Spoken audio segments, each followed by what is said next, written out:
फुला फुला तुला परी नरम चितौ पिठा मात्र दुईटी सामग्री रे बनैबा कथा। चिता लगी अमावास्या रे श्रीमंदिरे प्रभु नाइबे सुवर्ण चिता। घरे घरे चितौ पिठा हेब प्रस्तुत। आहा कि सुंदर आमर प्रथा। बिल बाड़ी पोखरी गड़िया आंब गछ मूलरे चितौ पिठा भोग लागिबो 12 मासे 13 पर्व आम उत्कल रे। दर्शक बंधु समस्त को प्रणाम। माँ गेलु पाकशाला को आपण मानक बहुत बहुत स्वागत। आज आम प्रस्तुत करवा चिता लगी अमावास्या उपलक्षे चितौ पिठा। आज आम पारंपरिक शैली रे प्रस्तुत करवा जेहेतु मात्र दुईटी सामग्री रे आम प्रस्तुत करवा पूरा तुला परी नरम चितौ पिठा। सेथिपाई प्रथम आमको दरकार अरुआ चाउल, द्वितीय रे नड़िया। यही दुईटी सामग्री को लेकिन आम प्रस्तुत करवा आजिर चितौ पिठा। प्रथमे आम कौन करवा ना गोटे ग्लास मापिकी नहीं जावा अरुआ चाउल, ताकू 2-3 थर भल भाव धोईदेवा। तापर पानी देकी ताकू बतुरिबा पाई 4 ରୁ 5 घंटा छाड़ीदेवा। 4-5 घंटा पर चाउल भल भाव बतुरी जीव। तापर आम चाउलरू पानी को पूरा बाहर करदेवा। बिल्कुल पानी आम एथिरे रखिबानी, कहीं आपण मैंने मापिकी सबू ने आपणकर चितौ पिठा बहुत बढ़िया हम। एबे आम टिके कड़े ताकू रखीदेवा चाउल को। आउ द्वितीय जिनस आम जो नहींचे नड़िया, नड़िया को आम एमती भांगीदेवा गोटे भारी पत्थर रे हो कि भारी जिनस रे हो। तापर नड़ियार पानी को आम एठी संग्रह करवा।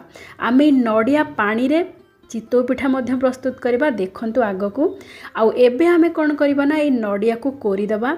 आमर चितौ पिठार माप एठी जेतिकी चाउल नेबे सेतिकी नड़िया कोरा नेबे आउ सेतिकी नेबे पानी। प्रथमे आमे चाउल को देदेबा। आ बिल्कुल आमे चाउल रे पानी रखिने। चाउल दे सारिबा परे द्वितीय रे आमे दबा पानी, नड़िया पानी। आ नड़िया पानी को आमे मापिकी नबा। देखंतु एठी हमर अर्ध ग्लास नड़िया पानी बाहरिची। एई नड़िया पानी अर्ध ग्लास आमे देदेबा। आउ नड़िया आमे दबा गोटे ग्लास। जेतिकी चाउल नबा सेतिकी पूरा पूरी नबा नड़िया, जहा फल कि आमर चितौ पिठा बहुत बढ़िया स्वादिष्ट प्रस्तुत हम। आउ चाउल, नड़िया, नड़िया पानी यही सबू को देकी पूरा पूरी चिक्कण करके बाटीदेवा। आपण माने सब जिनस मापिकी नेबे। चितौ पिठा बहुत बढ़िया हम। एबे देखंतु आमे पूरा पूरी चिक्कण करके बाटी देइचु। आमे चाउल बाटिबा पई बेसी पानी बिल्कुल प्रथमे दबानी, नहले चाउल भल भाव चिक्कण होइकी बाटी हबनी। आमे सेथि पई अर्ध ग्लास पानी देकी बाटीचु। एबे आमे गोटे पात्र को बाहर कर दबा एई चाउल नड़ियार बटा को। एबे एई चाउल नड़िया बटारे आमे पुणी पानी दबा अर्ध ग्लास। आमे जेहेतु अर्ध ग्लास नड़िया पानी देचे, आउ अर्ध ग्लास पानी आमे कौन करवा ना जो थिरे आमे बाटू थिले चाउल नड़िया से सब साइड रे लागी जाइथिबो, सेथिरे आमे अर्ध ग्लास पानी देकी भल भाव पिछुड़े देबा। आउ एई पानी को भल भाव गरम कर देबा। ए पानी को आमे गोटे गिन्ना रे पूरा पूरी फुटै दबा। भल भाव फुटी गला परे पूरा गरम गरम पानी आमे दबा आउ गोळौथिबा। जेहेतु पानी एठी पूरा पूरी गरम अच्छी, आपण माने गोलेला बेले भल भाव गोलेबे। पूरा जल्दी जल्दी रे लगातार गोलेबे, नहेले कौन हम ना टिके लम्स बा गेटा रही जीवो। सेथि प्रति निश्चय ध्यान देबे। पूरा गरम पानी ढालिबे और भल भाव गोलेबे। एमिति गोले सारिबा परे आमे घोड़ेकी ताकू 5 ରୁ 6 घंटा पाई छाड़ीदेबा, जहा फल कि भल भाव टिके फुली जीवो एई घोड़टी। आपण माने जदि सांगे सांगे करने को चाहूथिबे तेबे अल्प टिके बेकिंग पाउडर पकेबे, ताहले बहुत बढ़िया हम। किंतु आमे एठी बेकिंग पाउडर, बेकिंग सोडा किछि भी पकेबानी। आमे 6 घंटा पाई ताको घोड़ेकी रखीदेबा, जहा फल कि आमर घोल टिके भल भाव फुली जीवो। तापरे आमे एठी देबा स्वाद अनुसार लुण। एबे 6 घंटा पर आमर घोड़े स्वाद अनुसार लुण देकी ताको भल भाव आमे आउ थरे मिसई देबा। आउ आमे एठी नबा गोटे छोट कड़ई। आपण माने लुहा कड़ई किंबा माटी कड़ई रे प्रस्तुत करिवे चितौ पिठा, बहुत बढ़िया हबो। आउ चितौ पिठा को केमिति प्रस्तुत करिवे पूरा बढ़िया रे फुलिबो। देखंतु प्रथमे हाई फ्लेम करदेबे। भल भाव कड़ई को गरम होबा को छाड़ी देबे। आपण माने लुहा कड़ई नियंतु किंबा माटी कड़ई नियंतु, टिके मोटा कड़ई नेबे। आउ पूरा पूरी हाई फ्लेम रे गरम करके टिके देसी घियो लगे देबे। तापरे मीडियम फ्लेम करदेबे। आउ गोटे गिन्ना भरी करके पूरा आण देबे बा घोल देबे। दे सारिबा परे ता ऊपर टिके नड़िया कोरा दे देबा, जार कि स्वाद बहुत बहुत बढ़िया रहिबो। एमिति चितौ पिठा उपरे टिके नड़िया कोरा देले बहुत भल लागिबो।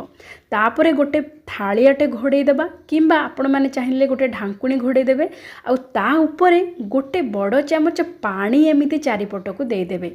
एमिति हेले कोन हबो ना तळे हमर गैस जळुची पूरा मीडियम फ्लेम रे आउ आमे जो उपरे पानी देले से भल भाबरे स्टीम हेकी रहइबो आउ तळु बेसी पोड़ीबनी। आउ मिनिमम 3 मिनिट समय लागिबो गोटे चितौ पिठा हबा पई। आउ देखंतु केते आराम रे चितौ पिठाटे बाहरी आसुची कड़ेईरु। आपण माने एमिति चितौ पिठा प्रस्तुत करंतु भाग मापरे आउ ता सहित जाळ केते केमिति देबे देखिबे बहुत बढ़िया चितौ पिठा प्रस्तुत हबो। सेमिति जेतेबेले द्वितीय पिठा आउ थरे देला बेले जेते थर आपण माने चितौ पिठा प्रस्तुत करिवे आण बा घोड़ को भल भाबरे गोळेई देबे। काहेकि ना चाउଳ कोन करिवो ना तळे बसी जिवो सब बेले। तेणु आमे जेते थर चितौ पिठा प्रस्तुत करिबा सेते थर भल भाबरे गोळेई दबा घोड़ को बा आण को। तापरे आमे प्रस्तुत करिबा पिठा। पिठा प्रस्तुत करिवार प्रथम टिप्स हैला जाळ को पूरा पूरी हाई करके रखिबे। कड़ाई को भल भाबरे गरम होबा को देबे। टिके देसी घी लगे देबे। तापरे मीडियम फ्लेम कर देबे। तापरे आमे आण दे देबा आउ नड़िया कोरा किछि दे देबा। ता ऊपर गोटे थाली आमिते घोड़े के गोटे बड़ चामच पानी छिंची देबा। नचेत आपण माने चाहिए सूता कपड़ा को ओदा करके चारिपटे गुड़े की रखिदेवे से थाली उपरे, जहा फल कि बहुत बढ़िया स्टीम है कि आमर पिठा पूरा फुला फुला तुला परी नरम चितौ पिठा प्रस्तुत हो। देखंतु आमर एबे प्रस्तुत हो जाइए पूरा पूरी तुला परी फुला फुला नरम चितौ पिठा। एमिति आपण माने आसंता चिता लगे अमावास्या चितौ पिठा प्रस्तुत करंतु आउ भोग लगांतु। एमिति चितौ पिठा खाइबा को भी भारी स्वादिष्ट।